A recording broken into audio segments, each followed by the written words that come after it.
ব্রাহ্মণবাড়িয়া জেলার গ্যাস বিতরণ ব্যবস্থা ও গ্রাহক সেবা বিষয়ে গণশুনানি অনুষ্ঠিত হয়েছে। মঙ্গলবার সকালে জেলা শহরের টিঙ্কেরপাড়ে পৌর কমিউনিটি সেন্টারে বাকরাবাদ গ্যাস ডিস্ট্রিবিউশন কোম্পানি লিমিটেডের উদ্যোগে এই গণশুনানি অনুষ্ঠিত হয়। এতে প্রধান অতিথি হিসেবে উপস্থিত ছিলেন বাকরাবাদ গ্যাস ফিল্ড কোম্পানি লিমিটেডের ব্যবস্থাপক প্রকৌশলী মোহাম্মদ ফজলে আমিন। বিশেষ অতিথি ছিলেন উপজেলা নির্বাহী কর্মকর্তা সিফাত মোহাম্মদ ইশতিয়াক ভূঁইয়া, জেলা বিএনপির সাবেক সভাপতি হাফিজুর রহমান মোল্লা কোচি, জেলা বিএনপির সাধারণ সম্পাদক সিরাজুল ইসলাম, জেলা জামায়াতের সেক্রেটারি জোনায়েদ হোসেন, এনসিপির জেলা সমন্বয়ক আজিজুর রহমান প্রমুখ। স্বাগত বক্তব্য রাখেন বাকরাবাদ গ্যাসফিল্ড কোম্পানি লিমিটেড ব্রাহ্মণবাড়িয়ার উপব্যবস্থাপক প্রকৌশলী মোহাম্মদ শাহ আলম। বক্তারা বলেন, সংযোগের জন্য ডিমান্ড নোট অনুযায়ী কোটি কোটি টাকা ব্যাংকে জমা থাকলেও নতুন সংযোগ দেয়া হচ্ছে না। মাসিক সিস্টেম লস 48%। সিস্টেম লস কমিয়ে আনতে পারলে অবৈধভাবে গ্যাসের ব্যবহার বন্ধ হবে। বিগত আওয়ামী লীগ সরকার ভারতের সাথে কোনো চুক্তি করে থাকলে পাশাপাশি ভারতে চোরাইভাবে গ্যাস সরবরাহ করা হলে তা বন্ধের দাবি জানান এবং তিতাস গ্যাসকে পুনরায় তিতাস নামেই নামকরণে দাবি জানান। পরে গ্রাহকদের বিভিন্ন প্রশ্নের জবাব দেন।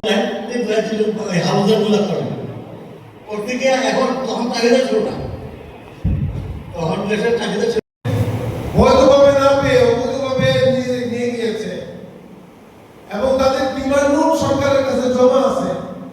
সরকার বলেছে তাদেরকে গ্যাস দিতে। এটা ব্রাহ্মণবাড়িয়ার মানুষ গ্যাস পায়নি, আমরা কেন পাবো না? ব্রাহ্মণবাড়িয়াতে ফার্স্ট প্রায়োরিটি ব্রাহ্মণবাড়িয়াতে গ্যাস নেই। আমরা এই কথাগুলো আমরা বলতাম সুন্দর না, কিন্তু আপনারা অনুষ্ঠানটা আরম্ভ করতে গিয়ে মজুদ কেমন আছে সেটাও তাদের মাথায় রাখতে হয়। নতুন কোথাও যদি হচ্ছে কোনো গ্যাসের সম্ভাবনা থাকে সেগুলোও যাচাই করতে হয়। গভীর খনন করব, যেটাকে বলে ডিপ ড্রিলিং। আমরা আপনাদের ব্রাহ্মণবাড়িয়াতেই একটা প্রকল্প অনুমোদন করা হয়েছে, যেটা প্রায় 4 কিলোমিটারের কাছাকাছি চলে যাবে। ধারণা করা হচ্ছে যে ওখানে নিচে গেলে কত বেশি পাওয়া যাবে ইনশাআল্লাহ। এবং বাকরাবাদে যেটা ওটা কুমিল্লা নেই, বৃহত্তর কুমিল্লা, ওখানে সরকার একটা প্রকল্প হাতে নিয়েছে যেটা প্রায় 5.5 কিলোমিটার নিচে যাবে, 5,600 মিটার। তো এই দুইটা গভীর খনন সফল হলে হয়তো পর্যায়ক্রমে আরও ভালো সোর্স পাওয়া যাবে এবং সোর্স পাওয়া গেলে আশা করা যায় বাকি সব কিছু সমাধান হওয়া শুরু করবে ইনশাআল্লাহ। গ্যাসের সংযোগ দেওয়াটাই আমার কাজ।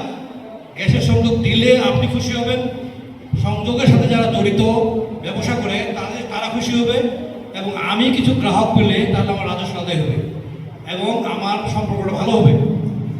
আমি যদি গ্যাস সংযোগ না দিই তাহলে গ্রাহক পাবো কোথায় এবং কে আমাকে জিজ্ঞাসা করতে আসবে, তাই না?